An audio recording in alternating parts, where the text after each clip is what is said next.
রাজধানীর গ্যাস সংকট এবং দুর্ভোগের খবর জানাতে হাজারীবাগ বেড়িবাঁধ এলাকা থেকে যুক্ত হচ্ছেন সহকর্মী দেলওয়ার দোলন। দোলন, এই সংকটে কিভাবে দিন পার করছেন সাধারণ মানুষ, ভোগান্তি নিয়ে তারা কি বলছেন? নগদ নিয়ে এলো হার না মানা হার অফার। সর্বনিম্ন 10,000 টাকা রেমিটেন্স নগদে পাঠালে থাকছে স্বর্ণের হার জেতার সুযোগ। আসলে শুধু সাধারণ মানুষই নয়, এই ফিলিং স্টেশনগুলোর সাথে যারা সম্পৃক্ত রয়েছেন তারাও ভোগান্তির মধ্যে রয়েছেন। এক ধরনের মানবেতর জীবনযাপনের মতো পর্যায়ে পৌঁছেছে। আপনি এখন যে ফিলিং স্টেশনটি দেখছেন, এটি মূলত 1 মাস পর চালু হয়েছে। এই ফিলিং স্টেশনটি বন্ধ থাকার কারণে আসলে বেতন ভাতাও অনেক ক্ষেত্রে বন্ধ রয়েছে এই ফিলিং স্টেশনে যারা কর্মরত রয়েছেন। এতে আমরা জানাবো এই মুহূর্তে ফিলিং স্টেশনের সাথে সম্পৃক্ত ম্যানেজার সাহেব সাইফুল ইসলাম সাহেব আমাদের সঙ্গে রয়েছেন।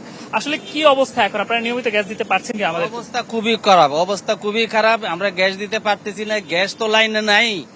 আমরা প্রায় 1 মাস পরে আজকে গতকালকে একটু গ্যাস পাইছি, আর আজকে এখন একটু গ্যাস পাইতেছি। মানুষ যে কি কষ্ট করতেছে, এটা মানে সীমাহীন দুর্ভোগ।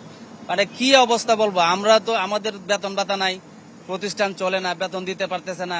আমরা কি করব, বাড়ি ভাড়া দিতে পারতেছি না, পোলাপানের স্কুলের মাদ্রাসার লেখাপড়া খরচ দিতে পারতেছি না। কি জিনিসপত্রের দাম প্রতিদিনই বাড়তেছে।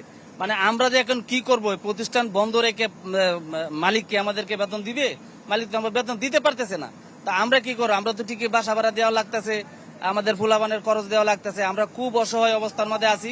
এই সরকার আমাদেরকে একটা ক্লিয়ার মেসেজ দিক যে উনি কি আমাদের কি গ্যাস দিতে পারবে কিনা। আপনি শুনছিলেন যে উনি বলছিলেন যে দুর্ভোগ যে পরিস্থিতি তৈরি হয়েছে, এটি শুধু শিল্প কারখানা কিংবা এর সাথে যারা সম্পৃক্ত রয়েছেন তাদেরও কিন্তু ভোগান্তি চরম মাত্রায় পৌঁছেছে। তাদের যে নিত্যদিনের বাজার করা অনেক ক্ষেত্রে কঠিন হয়ে পড়ছে। তো এই ছিল হাজারীবাগ থেকে আমার কাছে থাকা সব। দোলন, ধন্যবাদ আপনাকে।